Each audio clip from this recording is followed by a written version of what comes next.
को आपके सामने लाते हैं। और आज वीरवार है, यानी सल्तनत कालीन इतिहास को लिखना है, यानी मध्यकालीन जानना है। तो आप गजनवी के आक्रमण तक पिछली कक्षा में पढ़े होंगे और शुरू भी हम लोग यहीं से किए हैं, यानी कि गजनवी से किए हैं। जो आपको ये पता होगा कि 971 में जन्म लिया था और 1030 में चल बसा, और ये 1000 से शुरू किया भारत में आक्रमण और 1027 तक में कुल 17 आक्रमण भारत में किया, जिसमें 15 आक्रमण उसके जो है वो सफल रहे थे और 2 आक्रमण जो है वो सामान्य रहे, क्योंकि ये हारा नहीं, गजनवी कभी हारा नहीं है, लेकिन जिस जिस उद्देश्य से आक्रमण किया था उस उद्देश्य में वो 2 आक्रमण ऐसे थे जिसमें विजयी नहीं हो सका। बाकी आक्रमण 15 उसके पूरी तरह सफल रहे।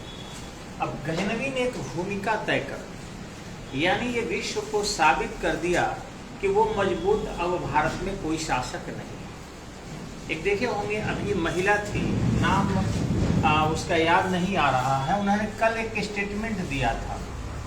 वो ग्रीस की महिला थी, ठीक है, और ग्रीस के महिला ने कहा कि भारत के ब्राह्मण और क्षत्रियों के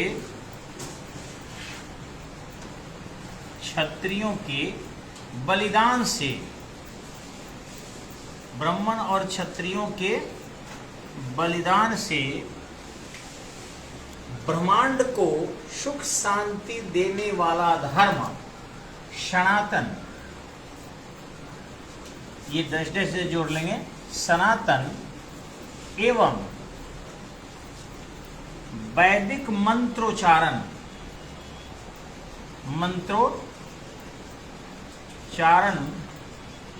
से भारतीय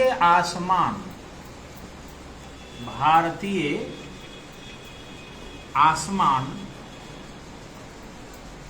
अभी भी संगीतमय है, संगीतमय है। ये ग्रीस की महिला ने कल एक स्टेटमेंट दिया था और सही बात है। आप तिरुपति चले जाइए, एकदम अच्छे अच्छे मंत्र बज रहे हैं जिससे दिल खुश हो जाता है। आप काशी विश्वनाथ चले जाइए, बाबा धाम चले जाइए, वैष्णो देवी चले जाइए, अभी भी मथुरा चले जाइए, यहाँ एकदम सुंदर वैदिक ब्रह्मांड के समान विद्वान लोगों के द्वारा रचित मंत्रों के शुद्धतम उच्चारण अभी भी हो रहे हैं। इसके पीछे बलिदान तो सबका है, लेकिन 2 जातियों के बलिदान सर्वोपरि है। ब्राह्मणों ने कुतनाहु लालच दिया मुसलमानों ने, इसके बावजूद भी भूखे रह गए, सर कटा लिए, जंगल में चले गए, पहाड़ों पर रह गए। उन्होंने मंदिर टूट गए तो देवताओं को झोली में छुपा कर लेकर चले गए और नदियों में, घाटियों में, गुफाओं में, पहाड़ों में, झरनों के पीछे अपने धर्म और अपने संस्कृति की रक्षा के लिए, प्रकृति की रक्षा के लिए सर्वस्व न्यौछावर कर दिया। इसी ढंग से क्षत्रियों ने भी किया।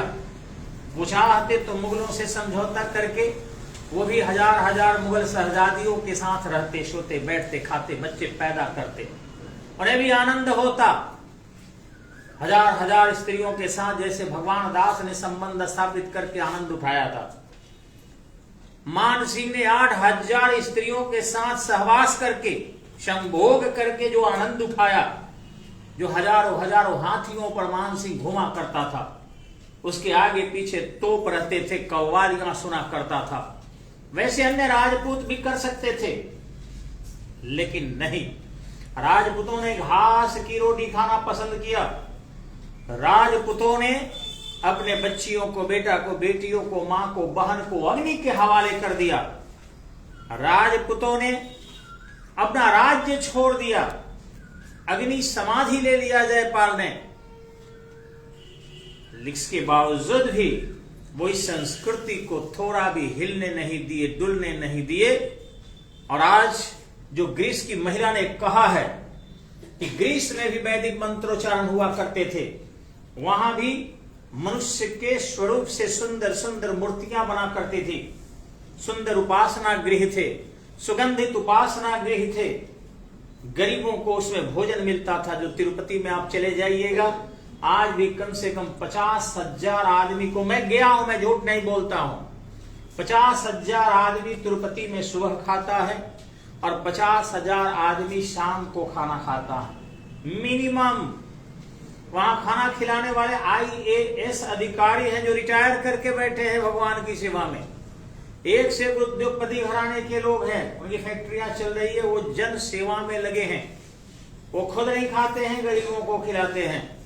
मुफ्त में आपको सारी भोजन मिलेगा, हर व्यवस्था वहां मिलती है। आप कभी तिरुपति जाकर देख लेना, एक पैसे आपसे नहीं लिया जाता है। हाँ, मंदिर दर्शन के लिए आप जो जल्दीबाजी में जाएंगे तो अलग बात है, लाइन से अगर जाते हैं तो आपको मुफ्त एंट्री है, मुफ्त पास मिलता है। लेकिन भोजन के लिए, बाल छिलाने के लिए वहां कोई पैसा नहीं लगता है। कहीं ना कहीं गरीबों के जो बाल उधर बढ़े हुए हैं, नाई बहुत पैसा ले सकता है आज भी। अब ये कहना कि बाल बेचकर पैसे कमाते हैं, पहले से ही बाल कट रहा था, अब उसका सदुपयोग इधर करने लगे हैं, क्योंकि उन बालों के फेंकने से प्रदूषण होने का खतरा था। वो बाल पहले से नहीं बेचा जाता था, लेकिन मुफ्त में आज भी बाल कटते हैं। जिनको इच्छा हो वो अपने बाल को वहां कटवा सकता है, छिलवा सकता है, महिलाएं भी ऐसा करती है। तो कहने का अर्थ है कि सनातन है, ये स्वर्ग की संस्कृति है। प्रकृति में स्वर्ग स्थापित करने का प्रयास इन्होंने किया है और उसे संरक्षित और सुरक्षित करने के लिए ब्राह्मणों ने और क्षत्रियों ने बलिदान दिया है। आज जो आप देख रहे हैं कि तथाकथित भीम सेना बनाकर उतने महान आत्मा बाबा साहब अम्बेडकर को भी धूल धूसरित करने का प्रयास कुछ देश की जनता कर रही है। उनके झंडा को आगे लेकर, उनके तस्वीर को लेकर, उनकी भावनाओं को जो है अपमानित करने का प्रयास किया जा रहा है। उनकी भावनाएं अगर बुरी होती तो निश्चित रूप से वो बौद्ध धर्म नहीं अपनाते। बौद्ध धर्म हिंदू धर्म का ही एक पार्ट है। महात्मा बुद्ध हिंदू धर्म में नवे विष्णु के अवतार है। स्वयं वो अपने गुरु जो अम्बेडकर थे, ब्राह्मण थे, उनको उन्होंने सम्मान किया। ब्राह्मणों का अपमान स्वयं नहीं किया, कभी नहीं किया। जवाहरलाल नेहरू को उन्होंने प्रधानमंत्री ब्राह्मण थे के रूप में स्वीकार किया। कुशवाहा थे, पटेल थे, सरदार वल्लभ भाई पटेल को उन्होंने गृह मंत्री के रूप में स्वीकार किया। राष्ट्रपति के रूप में उन्होंने कायस्थ जाति को स्वीकार किया। राजेंद्र प्रसाद को कभी विरोध नहीं किया। कौन कहता है कि अम्बेडकर साहब जाति पाती थे? जाति पाति में बांटने वाले कुछ हमारे देश के गुने चुने स्वार्थी लोग हैं, जो उतने महान आत्माओं को भी जात पात में बांटकर, उनके झंडे को लेकर जय भीम करके, जय आर्मी करके, और उन्हें एक छोटे से दल में बांटना चाह रहे हैं। जो 140 करोड़ आबादी के नेता थे, आज चंद वो 22 करोड़ में ही सीमित करने का प्रयास किया जा रहा है। अन्य लोग नहीं कर रहे हैं, बल्कि वही कर रहे हैं जिनको उन्होंने फायदा पहुंचाया था, जिनके हितों के लिए काम किया था। उनके हितों के काम से इस देश का हित होता, गरीबों के उत्थान से इस देश का उत्थान होता। लेकिन अफसोस कि 20 से 22 करोड़ आबादी के लोगों ने उन्हें पकड़कर, झटककर अपने साथ जबरन लेकर चलना शुरू कर दिया है। सड़कों पर उनके तिरंगे, उनके झंडे को लेकर, उनके तस्वीर को लेकर, मंदिरों पर भी कई बार देखा जा रहा है, अपमानित करने का प्रयास किया जा रहा है। ब्राह्मणों को अपमानित करने का प्रयास किया जा रहा है। अगर अम्बेडकर साहब जीवित होते तो सबसे पहले जेल उन्हीं लोगों को भेजते, सबसे पहले उन्हीं को जो है सजा सुनाते, क्योंकि उन्होंने जिनके हित के लिए काम किया था वो उनका हित नहीं कर रहे हैं। महात्मा गांधी को जाति में बांटना बेवकूफी है, औरंग को जाति में बांटना बेवकूफी है, पटेल को जाति में बांटना बेवकूफी है। मोदी ने पटेल की मूर्ति तेली होकर भी बनवाया है। मोदी तेली है अथवा मलेशिया कानू है। अमित शाह भी वही है, लेकिन फिर भी उन्होंने कुशवाहा को इतना बड़ा स्थान दे दिया। क्यों दिया? क्योंकि बड़े लोगों की जाति नहीं होती है। हनुमान जी की जाति नहीं, राम जी की जाति नहीं, विश्वामित्र की जाति नहीं, वशिष्ठ की जाति नहीं, इसी ढंग से रायदास की जाति नहीं होती है। जितने महान है बाबा साहब अम्बेडकर की भी कोई जाति नहीं होती। वो देश के नेता होते हैं, जनता के नेता होते हैं, समाज के नेता होते हैं, राष्ट्र के नेता होते हैं और सबके कल्याण के लिए कार्य करते हैं। अफसोस तो तब होता है कि जब ये विदेशी आए थे हमारे भारत में, उनके लिए बलिदान जिन्होंने दिया था, इनके खिलाफ भी आवाज उठ रहा है। आप कहीं भी, मैं एक चुनौती देता हूं कि कोई भी व्यक्ति ये साबित कर दे कि एक भी ब्राह्मण विवाह के मंडप में जब बैठता है, एक से एक महिलाएं होती है, कन्याएं होती है, गलती से भी उसकी सिंदूर किसी के मांग में नहीं भरता, किसी महिला को स्पर्श मात्र भी ब्राह्मण नहीं करता है, जबकि वो आंगन में बैठा होता है, सभी सज धज कर स्त्रियां खड़ी होती है। पूरे भारत में करीबन 10 लाख विवाह हर वर्ष होते हैं। 10 लाख विवाह कोई ना कोई ब्राह्मण ही कराता है, लेकिन एक ब्राह्मण नहीं मिलेगा मारो में जो शादी के दौरान किसी लड़की की मांग में सिंदूर भर दिया हो अथवा दुर्व्यवहार किया हो। लेकिन वही कैमरा मैन जब जाता है तो उसके साथ ऐसे कुछ हो जाते हैं कि 1-2 गर्लफ्रेंड बना ही लेता है। ऐसा देखा गया है। अंतर है ब्राह्मणों में, ब्राह्मण श्रेष्ठ होते हैं, सदा थे, आज भी है। ब्राह्मण हमारे घरों में घुसकर पूजा कराता है। कभी भी हमारी बहन बुला लेती है, हमारी माँ बुला लेती है, हमारी पत्नी बुला लेती है, हमारी दादी बुला लेती है, लेकिन ब्राह्मण किसी के साथ दुर्व्यवहार नहीं करता है भी। लेकिन जो उनके खिलाफ आवाज उठाते हैं उनके बारे में पूछिए कि क्या अंदर घुसकर तुम किसी की स्त्री को छोड़ सकते हो क्या? तुम्हें जहां जगह मिलती है तुम वही घात करते हो, वही दुर्व्यवहार करते हो, वही रेप करते हो, वही प्रेम जाल फेंकते हो। बराबरी करने चले हो ब्राह्मणों का। तो संस्कार में सुधार करो और देश के लिए पहले लड़ो। अगर देश के लिए इतना त्याग किया तब तुम्हें सम्मान दुनिया देगी। ये झंडा लेकर चलने से सम्मान न मिला है और न मिलेगा। टर्राने से तो मेढक भी भादों में खूब टर्राते हैं, लेकिन कितने मेढक के नाम पर मंदिर बने हैं? न बने हैं न और बनेंगे। क्योंकि टर्रासे से नहीं होता है, भौंकने से नहीं होता है। जाड़े के दिनों में तो गली गली में सियार चिल्लाता है कि डर भी पैदा कर देता है, लेकिन सियार के गिरने मंदिर। तो इसलिए मैं बार बार कहता हूं कि अगर मंदिर बनाना चाहते हो तो चाहे जिस जीव में, जिस जानवर में, जिस आदमी में, जिस आत्मा में, जिस परमात्मा में तुम्हारा जन्म हुआ है, उसमें तुम तपस्वी बनो, त्यागी बनो। मैं जाति के आधार पर नहीं समझाने आया हूं, मैं बताने जा रहा हूं कि रस्सू भगत जो थे वो भी शिड्यूल कास्ट थे, दलित थे। आज उनके चरण को बिना छुए देवी खुश नहीं होती है। भैरवनाथ तो कुत्ता थे, इसके बावजूद भी बिना उनके पूजा को कोई देवता, कोई देवी खुश नहीं होती है। इसलिए ये कहना कि फलाना पशु है, हम लोग तो चूहा को पूजते हैं, हम लोग तो शेर को पूजते हैं, हम लोग मोर को पूजते हैं, यहां तक क्या कहें उल्लू तक को पूजते हैं। कौन कहता है सनातनी बुरे होते हैं?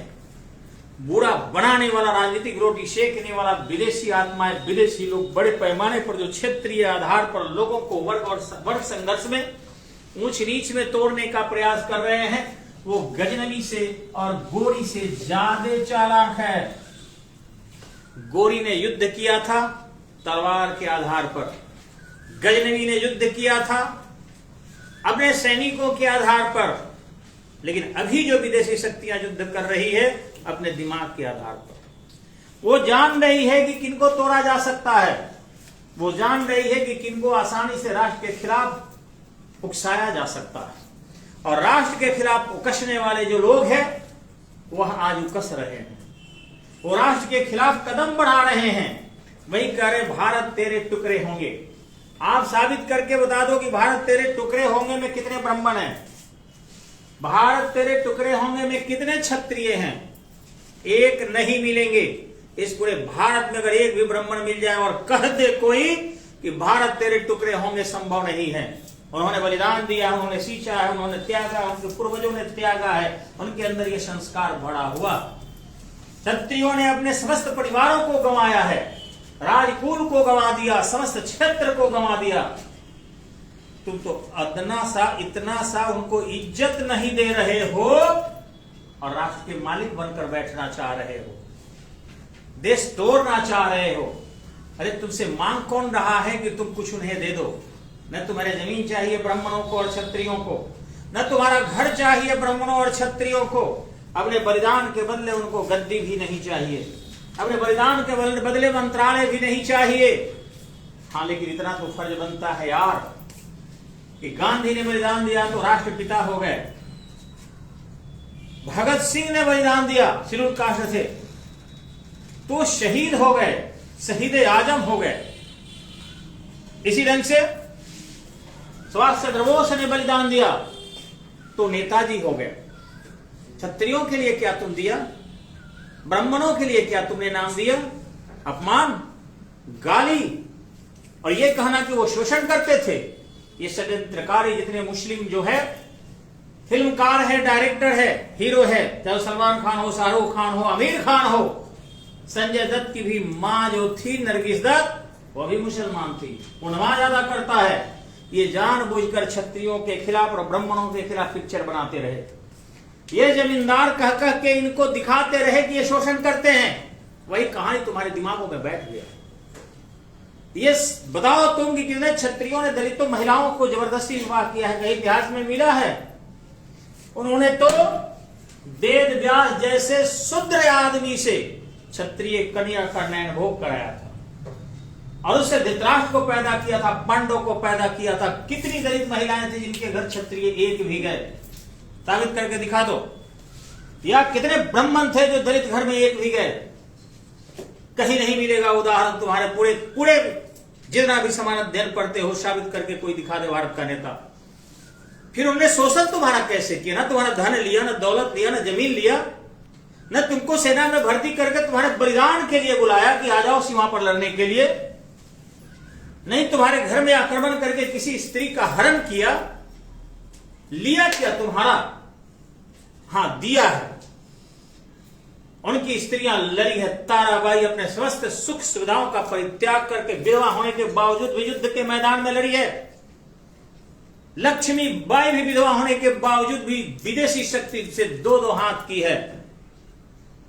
वृद्ध होने के बावजूद भी वीर कुंवर सिंह 80 साल के उम्र में भी दो दो हाथ अंग्रेजों से किए, समझौता नहीं किए थे।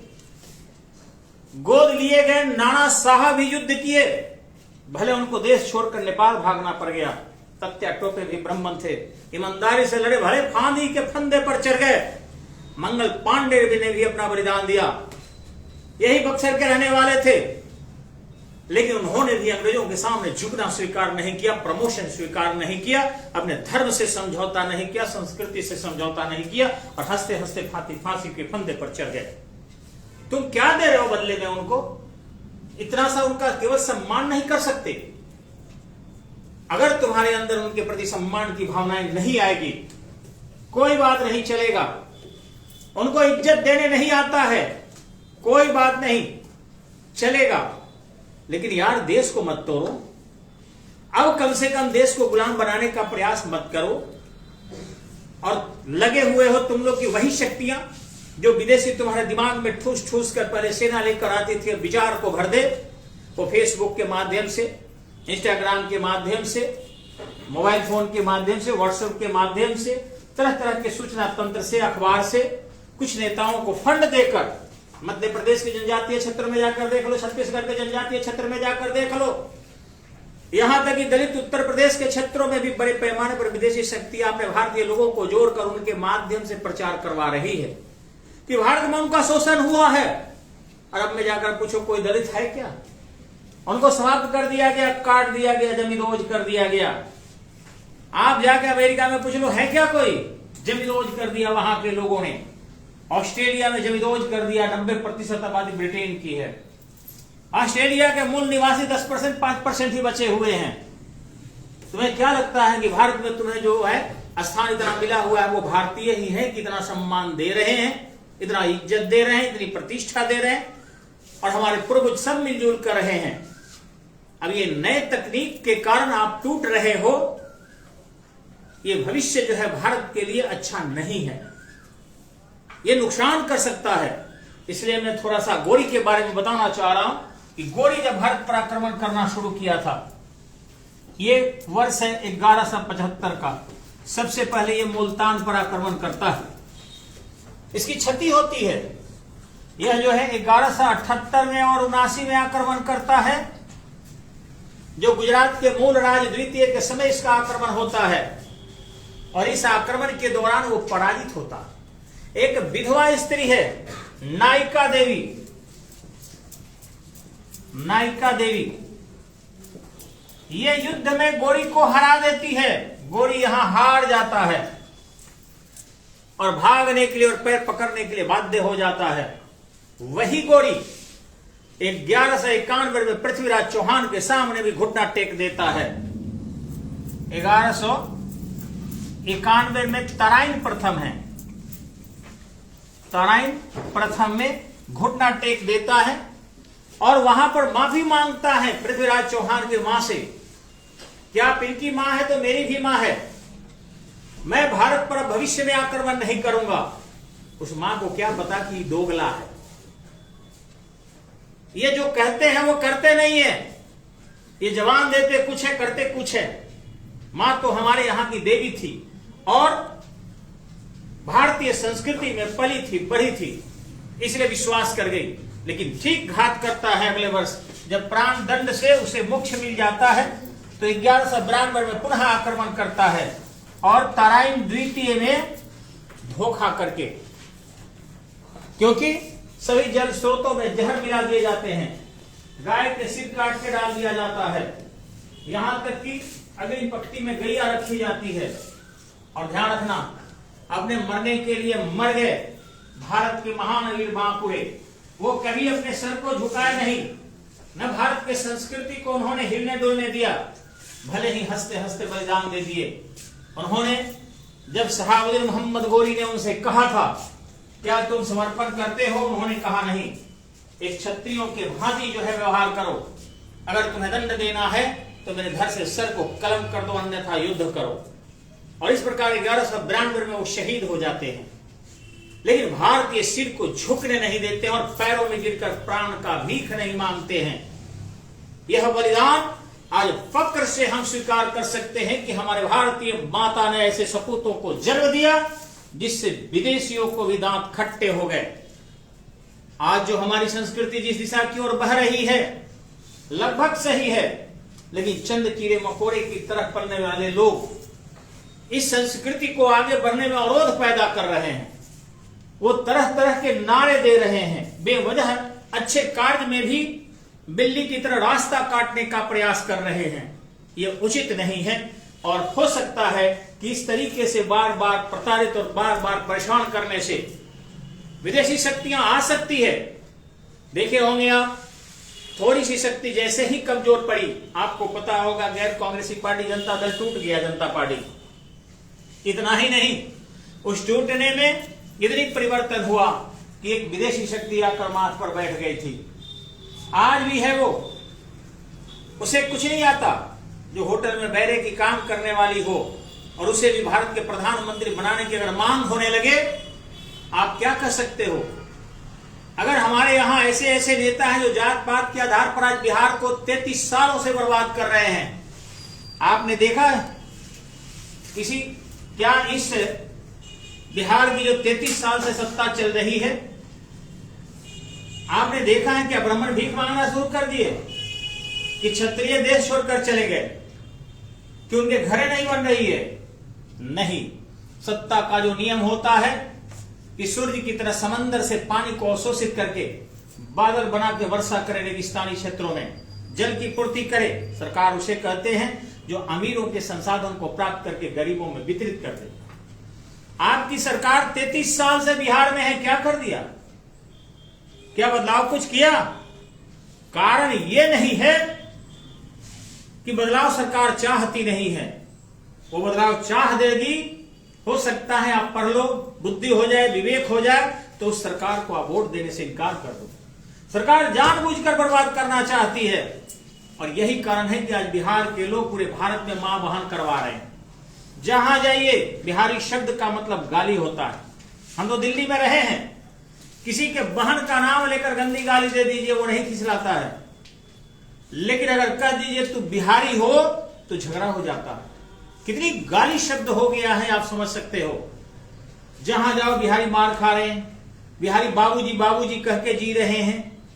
जहां जाओ बिहारी जो है लोवेस्ट वर्क करने के लिए बाध्य है।